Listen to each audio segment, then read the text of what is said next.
Hello students, in this video we will try to understand the concept of human resource management. Now, as we all know that human resource is concerned with the employees or the human beings that are working in an organization. So basically human resource management is management of the man or human being in an organization, which is obvious a very difficult and a challenging job because people have dynamic nature. No two people can be similar because they differ in their mental abilities. They have different viewpoints, their perceptions are different, they have different sentiments, their behavior is different, and people belong to different cultural background, so they differ in every aspect, and it is the biggest challenge for human resource manager to bring these people together, to integrate them and to make them work as a team for the organization.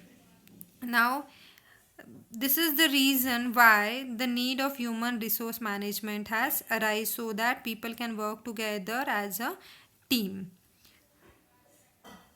Now, as we can see the definition of human resource management, it can be defined as management functions that helps manager to recruit, select, train and develop organizational members.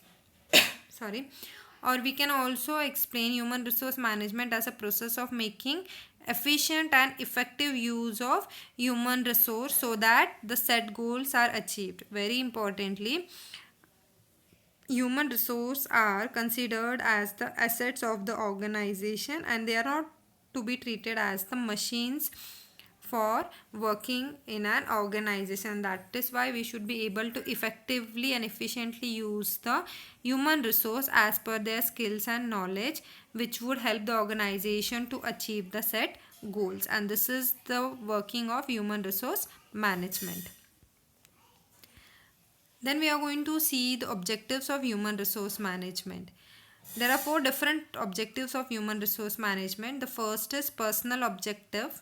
Now, personal objective in case of individual working in an organization, it is the work of human resource management to to retain, maintain and motivate these people working in the organization, and they would be retained and motivated only when their personal objectives are also fulfilled along with the goals of an organization. So you need to develop the employees in the organization. You should help them to achieve their personal goals. You should give them the chance to develop their career so that they can give their 100% working in an organization, so that personal objectives as well as organizational objectives are fulfilled. Next objective of human resource management is functional objective. Now, it is the responsibility of each and every department to work in harmony, to work in coordination, so that ultimately the organization would be benefited, and all this department should work in harmony, and that is what the functional objective of human resource management is, to integrate all the departments in an organization so that they can work as a team and help the organization to grow. So very importantly, we can see that the resources whatever are available in the form of human resource are not wasted, and we are making the effective and efficient utilization of the people working in different departments. Next objective of human resource management is organizational objective. Now, human resource management is not an end, it is actually the support for the organization to achieve its primary objective. So the organizational objectives can be fulfilled, or the role of HR human resource management is to help the organization to work effectively and efficiently by bringing all the people together and making them work as a team. Next objective of human resource management is societal objective. We all must have heard the term corporate social responsibility. That means each and every organization has got some responsibilities towards the society in which we are living. So Organization contribute to society in different ways. They might be financially helping, they might build up the hospitals, they might build up NGOs.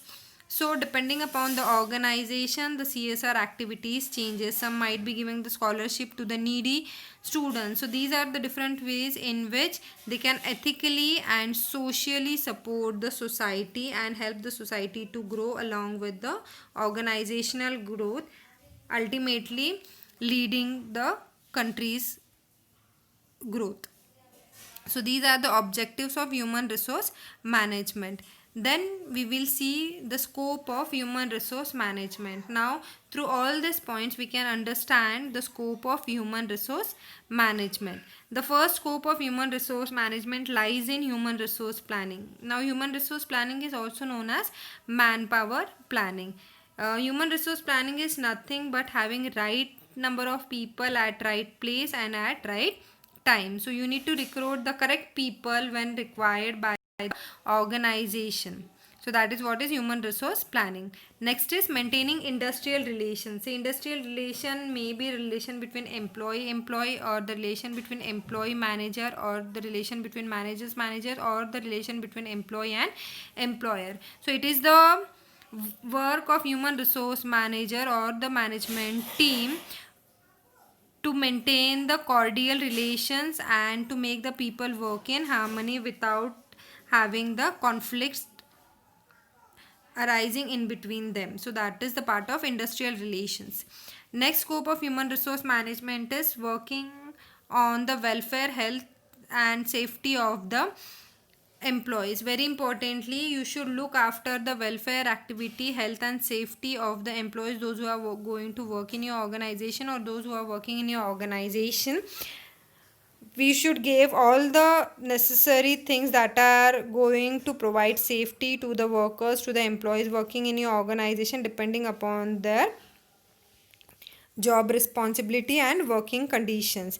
At the same time, keeping the employees motivated is also the scope of human resource, is also under the scope of human resource management. You can motivate your employees by giving them monetary or by giving non-monetary benefits. Next scope of human resource management is compensation, planning and remuneration. Very importantly, nobody is going to work in any organization for free of cost. So each and every individual working in an organization expects the salary or wages from the organization. So it is the responsibility of human resource management department or HR manager to look after the compensation and remuneration of each and every individual working in an organization. So depending upon the skills, knowledge, position the individual is having in an organization, the salary and wages is going to differ, and that is to be properly planned by the HR department, and accordingly they should be paid on the regular basis. Next is performance appraisal. Now performance appraisal, in case of performance appraisal, whatever performance is given by the employee, that is matched up with the standards set by the organization. And if we are going to achieve the target, definitely we are appreciated. If we are going to give higher performance in comparison to standards, we would be getting the benefits either monetary or non-monetary. And if we are underperforming, if our performance is less than the standards of the organization, we are provided with the training program so that we can improve our performance. So that is a part of performance appraisal, which explains the scope of human resource management in an organization. Next is training and development. So depending upon the needs of the organization, depending upon the changes taking place outside the organization, maybe technological, maybe economical changes, or depending upon the needs of the employees, proper training and development programs are to be conducted for the employees working in an organization. Next is orientation and induction.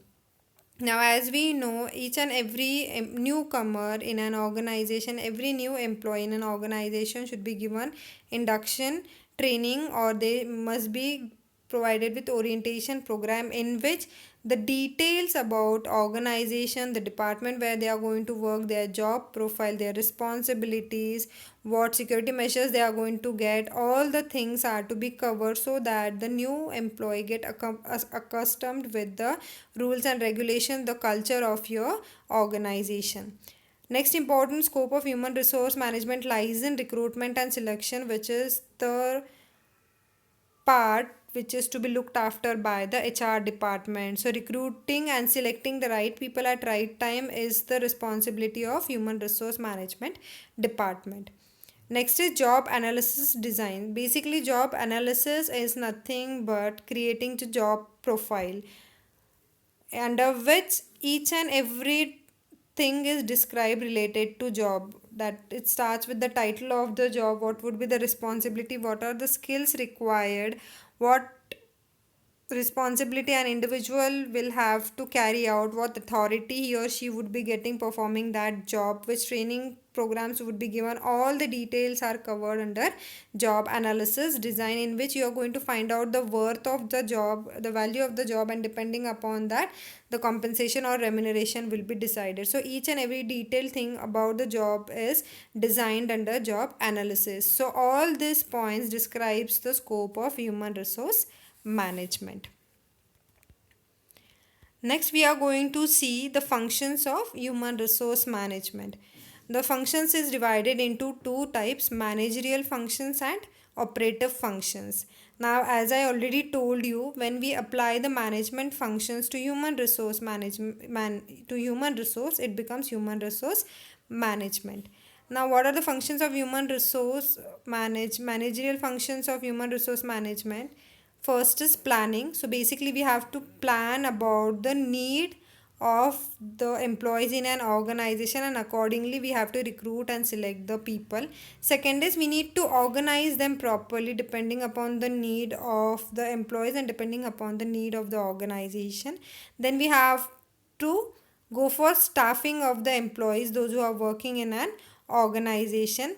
Next, we have to direct them, we have to give them correct instruction, we have to give them proper orders so that they get the proper directions to work. Next, we need to control the people working in an organization. Now here controlling does not means controlling the machines. We have to maintain the employees, we have to retain the employees in an organization, and we should make sure that there are no conflict arising in an organization when people are working together. So these are the managerial functions of human resource management. Now, operative functions of human resource management, the first one is procurement. Now, procurement is to recruit or hire people for the organization. Next is you need to look after the development of the employees working in your organization, and that your employees can be developed only through the training which you can provide them depending upon their need. You should give them the chance to explore their talent. You should give them different responsibilities so that they can develop their knowledge in different areas. This is the way how you can help the employees develop themselves and achieve their personal goals. Next is you should work upon their compensation, you should work upon their remuneration, which is to be paid on regular basis depending upon their job profile. Next is you should be able to maintain, you should be able to retain the people in an organization. The human resource management should reduce the labor or the employee turnover, which would be beneficial for the organization. So you would be able to retain the talented people in your organization. Next is to motivate the employees. Until and unless your people are motivated, they are not going to give the 100%, and if you are not getting the returns from the employees working in your organization, there won't be organizational development. So you should keep the morale of the employees working in your organization high so that they remain motivated and they are going to give their fullest for the development of the organization. And that can be done in different ways. You may give them incentives, you may give them bonus, or you may give them non-monetary benefits by appreciating them or giving them uh, depending upon their job profile. You may give them bungalow car as it is given to many of the uh, people working at higher level in many of the organization. And very important function of human resource management is to integrate, that is to make people come together and work as a team for achieving the personal objectives and for achieving the organizational objectives. So these are the functions of human resource management. So in this video we have seen the concept and definition of human resource management. We have seen what are the objectives, then we have studied the scope of human resource management, and now we have seen what are the functions of human resource management. Thank you.